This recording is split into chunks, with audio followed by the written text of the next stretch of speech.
ഇന്ന് കുറച്ച് കൂണ് മേടിച്ചിരുന്നു. ബട്ടൺ മഷ്റൂമാണ് കിട്ടിയത്. അതിൻ്റെ കൂടെ ഒരു പാക്കറ്റ് പനീറും കുറച്ച് ഉരുളക്കിഴങ്ങും 2 ഉള്ളി 2 പച്ചമുളകും കറിവേപ്പിലയും എല്ലാം മുറിച്ച് ഞാൻ ക്ലീൻ ചെയ്ത് വെച്ചിട്ടുണ്ട്.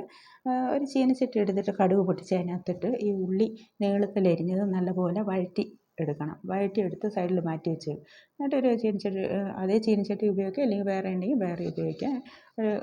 ചീനച്ചട്ടിയിൽ കുറച്ച് എണ്ണ ഒഴിച്ചിട്ട് നമ്മൾ ചെറുതാക്കി മുറിച്ച് വെച്ച ഉരുളക്കിഴങ്ങ് നമുക്ക് ചെറുതായിട്ടൊന്ന് വേവിച്ചെടുക്കണം. ചെറുതായിട്ടൊന്നല്ല, അതിൻ്റെ കളർ കുറച്ച് മാറുന്നിടം വരെ കുറച്ച് ഫ്രൈ പോലെ ആക്കിയെടുക്കുക നമ്മൾ. എന്നിട്ട് അതിന് ശേഷം ഇതിനകത്തോട്ട് നമ്മൾ കുറച്ച് ഉപ്പും ചേർത്ത് കൊടുത്തിട്ട് നമ്മൾ നന്നാക്കി വെച്ചിരിക്കുന്ന, ക്ലീൻ ചെയ്ത് വെച്ചിരിക്കുന്ന മഷ്റൂം ഇട്ട് കൊടുക്കുക.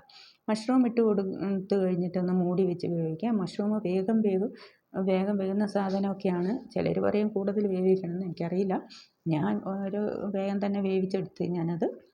അതിൻ്റെ കൂടെയായിട്ട് കുറച്ച് കൂടെ നോക്കുമ്പോൾ ഉപ്പ് കുറവുണ്ടായിരുന്നു. കുറച്ച് മഞ്ഞൾപ്പൊടിയും കറിവേപ്പിലയും മുളക് പൊടി എല്ലാം ചേർത്ത് നല്ലപോലെ ഒന്നും കൂടെ അടച്ച് വെച്ച് ഞാൻ വേവിച്ചെടുത്തു. വേവിച്ചെടുത്തതിന് ശേഷം നമ്മൾ പനീർ ആക്കുമ്പോൾ എന്ത് ചെയ്യണം? പനീർ ചെറുതാക്കി മുറിച്ച് സ്ലൈസ് ആക്കിയിട്ട് നമ്മളൊരു പാത്രത്തിൽ വെള്ളം വെച്ച് തിളപ്പിച്ചിട്ട് അതൊന്ന് തിളപ്പിച്ച് വാങ്ങി അത് തണുത്ത വെള്ളത്തിൽ കഴുകിയെടുക്കണം. കഴുകിയെടുത്തിട്ട് വേണം ഇതിനകത്ത് ചേർക്കാൻ വേണ്ടിയിട്ട്. കുറച്ച് വെളുത്തുള്ളിയും കൂടി അതിൻ്റെ കൂടെ ചതച്ചിടണം. അതിൻ്റെ കൂടെ നേരത്തെ അരിഞ്ഞ് വെച്ച ആ ഒരു തക്കാളിയും കൂടെ ചേർത്ത് നല്ലപോലെ നമ്മളത് വഴറ്റിയെടുക്കുക. അത്യാവശ്യം വഴന്ന് കാണുമ്പോൾ കുറച്ച് ഗരം മസാലപ്പൊടി ഇട്ട് കൊടുക്കുക.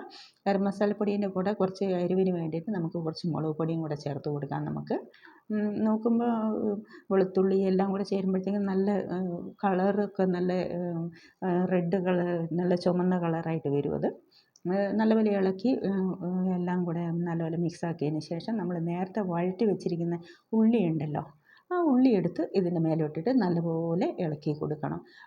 കുറച്ച് മല്ലിയില ഉണ്ടെങ്കിൽ മാത്രം മല്ലിയില മേലെ കുറച്ച് തൂവി കൊടുത്തിട്ട് ഇളക്കി എടുക്കുക. നല്ല ടേസ്റ്റാണ് ഇത്. വേണമെങ്കിൽ ഇതൊരു മെഴുക്ക് പുരട്ടിയായിട്ട് ഉപയോഗിക്കാം. ഇപ്പോൾ പനീർ കിട്ടിയില്ലെങ്കിലും നമുക്ക് നല്ലപോലെ പനീറില്ലാതെയും വെച്ച് കഴിക്കാം. എല്ലാവരും ട്രൈ ചെയ്യുക. Thank you. ലൈക്ക് ചെയ്യാൻ മറക്കല്ലേ.